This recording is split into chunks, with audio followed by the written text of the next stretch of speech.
বিভিন্ন সময়ত টিভিৰ টক শ্ব'ত বহি বিতৰ্ক কথা কৈ সংবাদ শিৰোনাম দখল কৰিব বিচৰা এইগৰাকী ধুৰন্ধৰ আশ্ৰাফুল হক এইবাৰ আৰক্ষীৰ জালত।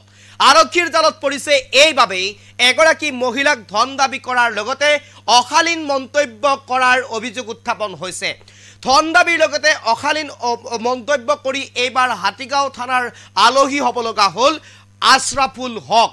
বিভিন্ন সময়ত আমি ইতিমধ্যে উল্লেখ কৰিছোঁ, বিভিন্ন সময়ত টিভিৰ টক শ্ব'ত বহিবলৈ বিচৰা, বিতৰ্ক কথা কৈ নিজৰ নাম সংবাদ শিৰোনামত আনিবলৈ বিচৰা, বিভিন্ন ধৰণে নিজৰ মুখখন সামাজিক মাধ্যমত আগত ৰাখিবলৈ বিচৰা, বিভিন্ন বিতৰ্ক কথা কৈ ইছলাম ধৰ্মক লৈ কেইবাটাও বিৰূপ মন্তব্য কৰি সংবাদ শিৰোনাম দখল কৰিবলৈ চেষ্টা কৰা এইগৰাকী আশ্ৰাফুল এতিয়া জালত পৰিছে আৰক্ষীৰ। এয়া জালত পৰিছে এইবাবেই মহিলাক অপমান কৰি, মহিলাক অশালীন মন্তব্য কৰি আৰু লগতে মহিলাক ধন দাবী কৰাৰ অভিযোগত এতিয়া গ্ৰেপ্তাৰ হৈছে আশ্ৰাফুল। আৰু আশ্ৰাফুল আৰক্ষীৰ জালত পৰাৰ লগে লগে কেমেৰাৰ সন্মুখৰ পৰা আঁতৰি থাকিবলৈ চেষ্টা কৰিছে। মুখখন ঢাকি তত পোৱা নাই এতিয়া কেমেৰাৰ সন্মুখৰ পৰা। এইগৰাকী আশ্ৰাফুলে এতিয়া হাতীগাঁও থানাৰ আলহী। এই মুহূৰ্তত সবিশেষ লৈ কেনে চেষ্টা কৰিছো। এইবাৰ আৰক্ষীৰ জালত আশ্ৰাফুল হক। স্বপ্ননীলৰ ট্ৰেডিং কেলেংকাৰী পোহৰলৈ আনিছিল সংবাদ মাধ্যমৰ সন্মুখত মন্তব্য কৰি আশ্ৰাফুলে।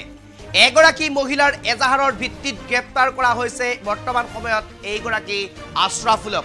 মহিলাগৰাকীক ধন দাবী কৰাৰ অভিযোগ আশ্ৰাফুলৰ বিৰুদ্ধে, লগতে অশালীন মন্তব্য কৰাৰ অভিযোগ উত্থাপন হৈছে আশ্ৰাফুলৰ বিৰুদ্ধে। কেমেৰা দেখি মুখ লুকাই তত পোৱা নাই ধুৰন্ধৰ আশ্ৰাফুলে। ইতিমধ্যে মহিলাগৰাকীৰ অভিযোগৰ ভিত্তিত আৰক্ষীৰ জেৰাৰ অন্তত হাতীগাঁও থানাই জেৰাৰ অন্তত গ্ৰেপ্তাৰ কৰে ধুৰন্ধৰ আশ্ৰাফুলক। এই মুহূৰ্তত সবিশেষ লৈ কেনে চেষ্টা কৰিছোঁ। হাতীগাঁও থানাৰ ইতিমধ্যে আলহী হৈছে আশ্ৰাফুল। বিভিন্ন সময়ত ইছলাম ধৰ্মক লৈ কৰি আহিছিল বিৰূপ মন্তব্য এইগৰাকী আশ্ৰাফুল হকে। বিভিন্ন সময়ত ইছলাম ধৰ্মক লৈ কৰি আহিছিল বিৰূপ মন্তব্য, নামাজ আজানক লৈ বিৰূপ মন্তব্য কৰি আহিছিল এইগৰাকী আশ্ৰাফুলে। কিন্তু এইবাৰ মহিলাক ধন দাবী আৰু অশালীন মন্তব্য কৰিহে গ্ৰেপ্তাৰ হ'বলগীয়া হৈছে আশ্ৰাফুল। এতিয়া আৰক্ষীৰ জালত পৰি মুখ লুকাই, কেমেৰাৰ সন্মুখৰ পৰা মুখ লুকাই তত পোৱা নাই আশ্ৰাফুলে। এইগৰাকী আশ্ৰাফুল আমি দেখুৱাইছোঁ। আশ্ৰাফুলে এতিয়া টি চাৰ্টেৰে মুখ ঢাকি তত পোৱা নাই, আৰক্ষীৰ গাড়ীত বহিছে, সংবাদ মাধ্যমৰ সন্মুখৰ পৰা আঁতৰি থাকিবলৈ বিচাৰিছে। নিজৰ নাম সামাজিক মাধ্যম তথা সংবাদ মাধ্যমত আগত ৰাখিবলৈ যিকোনো বিতৰ্ক কথা কৈ টিভিৰ টক শ্ব'ত বহিবলৈ বিচাৰি থাকে এইগৰাকী আশ্ৰাফুলে। আৰু এইগৰাকী আশ্ৰাফুলৰ মুখখন এবাৰ চাই লওক আপোনালোকে। এইগৰাকী আশ্ৰাফুল হৈছে নিজৰ নাম সংবাদ মাধ্যম তথা সামাজিক মাধ্যমৰ শিৰোনামত ৰাখিবলৈ বিচৰা আশ্ৰাফুল এতিয়া পৰিছে আৰক্ষীৰ জালত। স্বপ্ননীলৰ যি ট্ৰেডিং কেলেংকাৰী, সেই ট্ৰেডিং কেলেংকাৰী পোন প্ৰথমবাৰৰ বাবে পোহৰলৈ আনিছিল এইগৰাকী আশ্ৰাফুলে।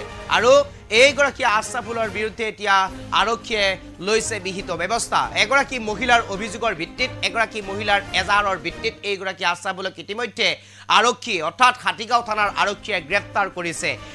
মহিলাক অশালীন মন্তব্য কৰা, মহিলাক ধন দাবী কৰাৰ দৰে নিকৃষ্ট কাম কৰিছিল এইগৰাকী আশ্ৰাফুলে। আৰু এনেধৰণৰ নিকৃষ্ট কৰ্মকাণ্ডৰ বাবে ইতিমধ্যে এইগৰাকী আশ্ৰাফুল আৰক্ষীৰ জালত পৰিবলগীয়া হৈছে।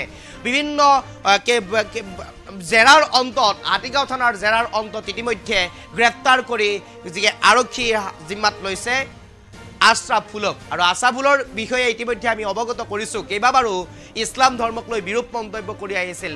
সংবাদ মাধ্যমৰ শিৰোনাম দখল কৰিবলৈ, সামাজিক মাধ্যমৰ শীৰ্ষত থাকিবলৈ, টিভিৰ টক শ্ব'ত বহিবলৈ হেঁপাহ কৰা এইগৰাকী আশ্ৰাফুল এতিয়া পৰিছে মহিলা কেলেংকাৰীত।